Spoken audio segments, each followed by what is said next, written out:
Oi pessoal, tudo bem? Espero que todos estejam bem, espero que suas famílias estejam bem. Vamos dar continuidade então à nossa programação. Hoje a gente vai falar sobre documentação e prontuário. Nessa primeira aula nós vamos até a parte de prontuário. Na aula que vem a gente vai se ater mais a parte de documentação odontológica, de documentos odontolegais, ok? Bom, o cirurgião dentista, ele é um prestador de serviço. O tratamento odontológico, ele é uma prestação de serviço. E como tal, nós estamos sujeitos à lei do Código Civil brasileiro e do Código de Defesa do Consumidor. Essas leis regem a prestação do serviço em si, a relação de consumo. E na prestação do serviço odontológico, no exercício da profissão, nós estamos regularizados pelo nosso Código de Ética. Nós precisamos, então, dentro da nossa profissão, trabalhar seguindo essas leis. Nenhuma lei passa pela outra, tá? Mas a gente precisa seguir tanto o Código Civil, o Código de Defesa do Consumidor e o nosso Código de Ética para poder exercer a nossa profissão. Dentro da nossa profissão, então, a gente precisa de algo que nos auxilie a guiar esse tratamento, tá? Que faça registro desse tratamento, que nos auxilie a tomada de decisão desse tratamento, e sirva de registro e de defesa em caso de alguma necessidade jurídica. Quem faz esse papel, então, é o prontuário. O prontuário não é simplesmente aquela ficha que a gente recebe, onde a gente coloca o nome do paciente e faz o odontograma.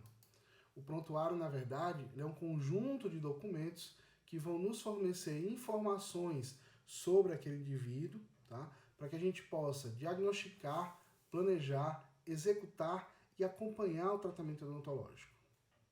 Esse prontuário ele deve ser, primeiro, uma fonte confiável de dados.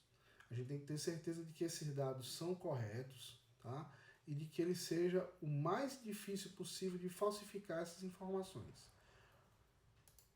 Precisamos ter total controle do tratamento com esse prontuário. Então, quando eu abrir o meu prontuário, eu preciso saber em que fase do tratamento eu estou, eu preciso saber o que eu fiz até aquela parte e como esse tratamento foi feito até então, além de todas as informações do paciente.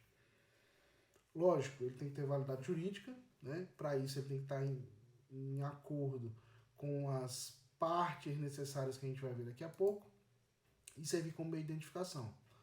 Nós vimos agora com a tragédia de Brumadinho, que aconteceu há um ano e pouco atrás, o quanto foi importante o papel do dentista nas fichas odontológicas na identificação de corpos de pessoas que infelizmente se foram com essa tragédia.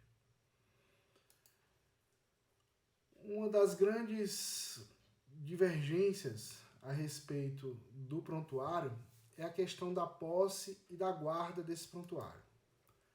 Segundo o artigo 5º do nosso Código de Ética, constituem deveres fundamentais dos profissionais e entidades de odontologia. Lá no seu artigo 7º ele diz, no seu inciso 7º ele diz, parágrafo 7, elaborar e manter atualizados os prontuários de paciente, conservando-os em arquivos próprios. Ou seja, nós, cirurgiões dentistas, temos por obrigação produzir um prontuário do nosso paciente, manter esse prontuário atualizado e bem guardado. Depois, lá no parágrafo 16, ele diz, garantir ao paciente ou ao seu responsável legal acesso ao seu prontuário, sempre que for expressamente solicitado, podendo, atenção, conceder cópia do documento mediante recibo de entrega. Veja bem, o que ele está dizendo aqui no nosso Código de Ética. O paciente devemos garantir ao paciente o acesso ao prontuário sempre que for expressamente solicitado. Primeiro, o paciente não pode chegar lá e abrir o prontuário. Ele tem que solicitar e você tem que autorizar. A gente pode negar? Não. Mas ele tem que solicitar, tá aí, ó, expressamente solicitado. Podendo conceder cópia do documento mediante recibo de entrega. Ou seja, você não deve, em hipótese alguma, sob nenhum tipo de ameaça, de constrangimento, de barraco, seja lá do que for, entregar o prontuário ao paciente. Ele pode ter acesso ele pode ler, mas ele não pode levar. Para levar, ele tem que solicitar, você entrega uma cópia para ele e ele assina um recibo de que ele está pegando essas informações. Por quê? O prontuário ele é sigiloso. Se vazar alguma informação, você não tem como saber se foi você ou se foi o paciente.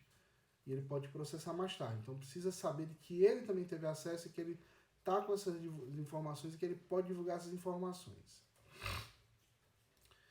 Isso é bem explícito aqui no parecer de 50 de 89 do Conselho Federal de Medicina, que diz que a posse e a guarda das informações contidas no prontuário são regularizadas pelo artigo 154 do Código Penal e os artigos 102 e 109 do Código de Ética Médica, constituindo-se em segredo médico, não podendo ser manipulado por pessoas desobrigadas de guarda e de sítio das informações. O que ele está dizendo aqui? Tudo que a gente produz é segredo. Então eu não posso permitir que qualquer pessoa manipule o prontuário do paciente. Nem que o paciente pegue esse prontuário sem a devida autorização. A gente não pode negar. Mas ele não pode simplesmente chegar na sua clínica lá, acordou de manhã e dizer, vou lá pegar meu prontuário. Não, ele tem que solicitar. Você pode entregar uma cópia, ele pode ter acesso, pode manipular, mas ele não pode levar. Tá? Do mesmo jeito que não é todo funcionário da sua clínica que pode manipular esse prontuário. Por exemplo, a pessoa que faz a limpeza do seu consultório, que faz a organização do seu consultório, ela não pode ter acesso ao prontuário. Ela não tem nada a ver com as informações que estão no prontuário. Só quem deve manipular é quem precisa, quem está obrigada a ter aquelas informações, quem precisa ter aquelas informações. Tudo bem?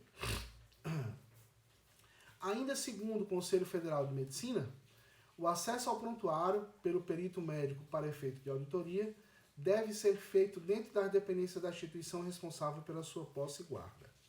O que isso significa? A gente precisa estender um pouco mais isso. O que ele está dizendo e a interpretação que a gente pode fazer é que o prontuário não pode sair dentro das dependências de posse e de guarda desse prontuário. Ou seja, não pode sair o seu prontuário, o prontuário do seu paciente não pode sair da sua clínica. Eu não posso chegar lá, tirar e levar ele para outro lugar. Isso acontece, por exemplo, quando vocês precisam pegar esses prontuários aí na faculdade. Vocês não podem simplesmente chegar, retirar esse prontuário e levar para bater xerox, para fazer alguma coisa. Vocês precisam ter acesso a esse prontuário dentro lá da secretaria, lá onde são guardados esses prontuários. Ok? De base nisso, fica a pergunta, de quem é o prontuário? O prontuário é do dentista ou o prontuário é do paciente? Faz de conta que eu estou escutando vocês falar, tá? Então é o seguinte, ó, o que acontece? Tudo que a gente produziu na clínica, tudo que a gente fez para colher essas informações, ou seja, a parte de anamnese e exame clínico do prontuário, é minha. Eu tenho posse e tenho guarda disso. O paciente pode ter acesso, o paciente pode levar uma cópia, mas o original é meu. Tá? Eu tenho posse e guarda. Já a documentação, exames complementares e documentação radiológica do paciente são do paciente. Eu só tenho guarda desse material. Então, quando o paciente quiser, eu tiro uma cópia para mim e entrego para o paciente. No caso de modelo, isso é um pouco mais complicado, ou pelo menos era mais complicado. No caso dos exames radiológicos, hoje está mais fácil. Por quê? Primeiro, dos exames radiológicos. Hoje a gente consegue ter esses exames de forma digital. Então, sempre que o centro radiológico faz o exame, ele costuma mandar para o cirurgião dentista já por e-mail, facilita para armazenar, facilita para ter um controle maior e você não precisa, o paciente fica com o exame dele.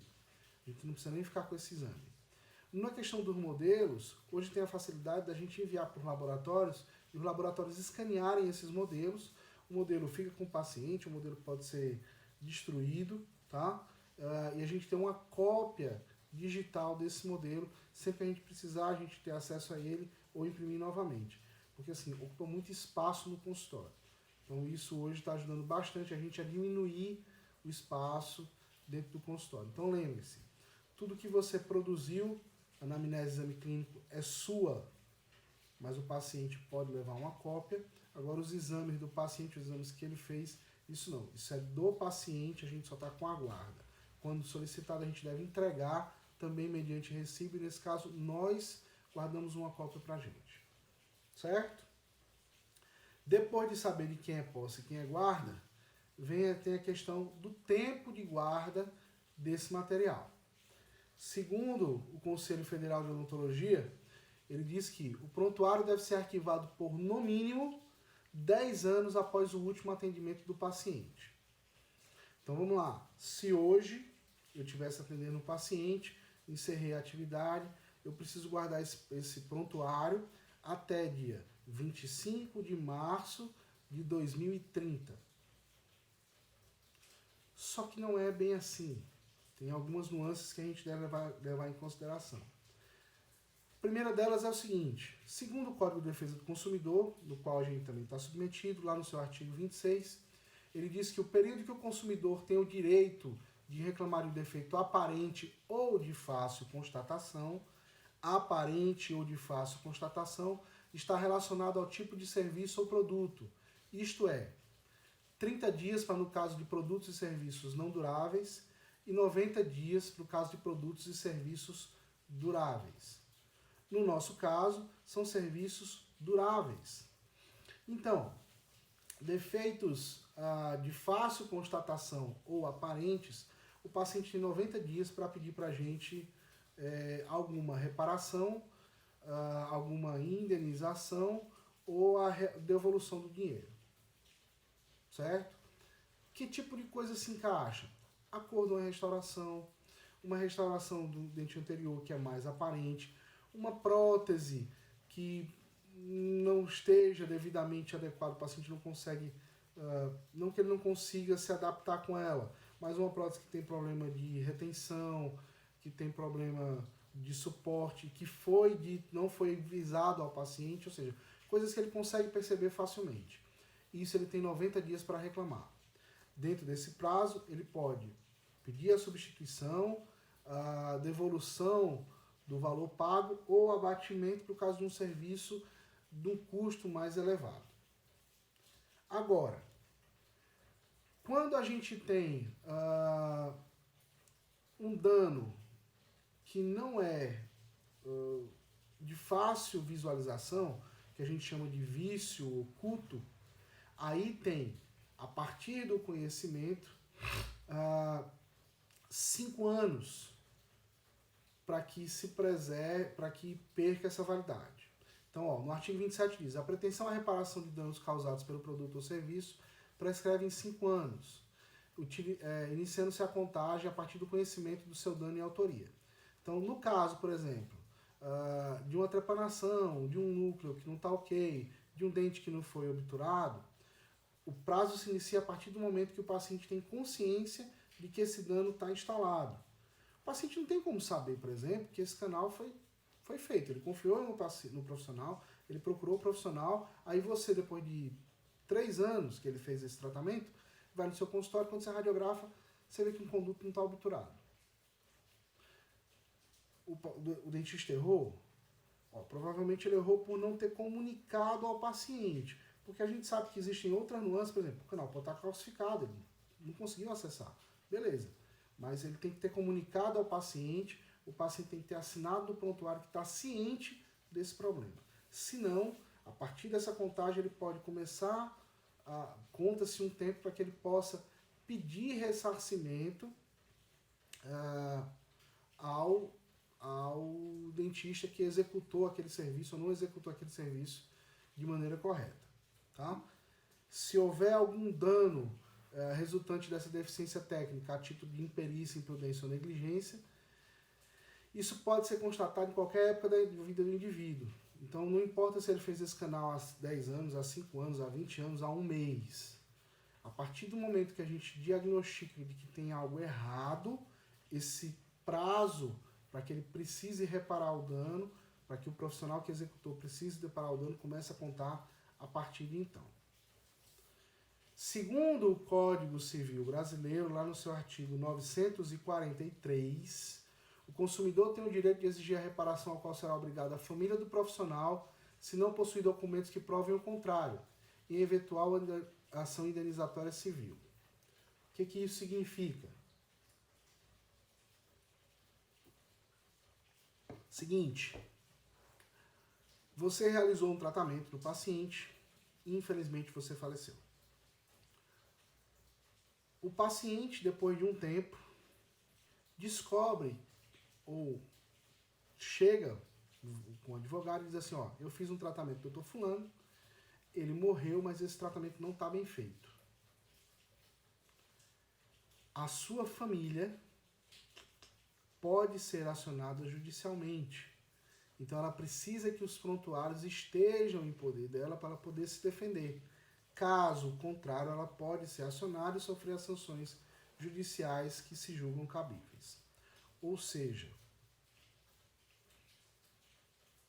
não deixe essa herança para a sua família. Então, se você tem o tratamento, se você realizou esse tratamento, a família não deve jogar fora os seus prontuários. Ela deve manter isso em poder para se resguardar de algum eventual problema. Não estou dizendo que todo mundo vai ser processado, não estou dizendo que todo caso está errado, mas assim, infelizmente a gente tem que se resguardar, certo? Ainda lá no Código Civil Brasileiro, lá no seu artigo 205, ele diz que ações se prescrevem 10 anos quando a lei não prevê um prazo menor. Tá? No nosso caso, lá a gente viu que o paciente tem 5 anos a partir da hora que ele descobre para poder pedir. Tá? Mas se tiver algum caso que não tenha especificado, são 10 anos. Tá? Eu espero que isso tenha ficado claro para vocês. Então, o que significa? Quanto tempo a gente tem que guardar esse prontuário? Ora, se a gente levar em consideração que o paciente pode descobrir pode descobrir um vício oculto em qualquer fase da vida dele, levando em consideração que a partir daí ele tem 5 anos para poder pedir alguma indenização, a gente não tem como estabelecer um prazo de 10 anos. Tá? Como o pessoal diz, tem que guardar por 10 anos. Fica muito complicado, porque se o paciente daqui a 10 anos ele vier a descobrir uma coisa que ele tem e não sabia, a partir daí conta-se 5 anos. Mas se eu fiz hoje, ele só descobriu com 10 anos e conta mais 5, já não são 10, são 15 anos. Então o que a gente recomenda para todo mundo é que o tempo de guarda desses prontuários seja ad eterno. É complicado? É muito complicado. Tá? Guardar tudo isso, levar e dar para deixar isso em poder da nossa família, no caso de eventual morte. Porém, né, segundo as leis, é o que se procede. Ok? Vamos para a próxima parte do nosso vídeo.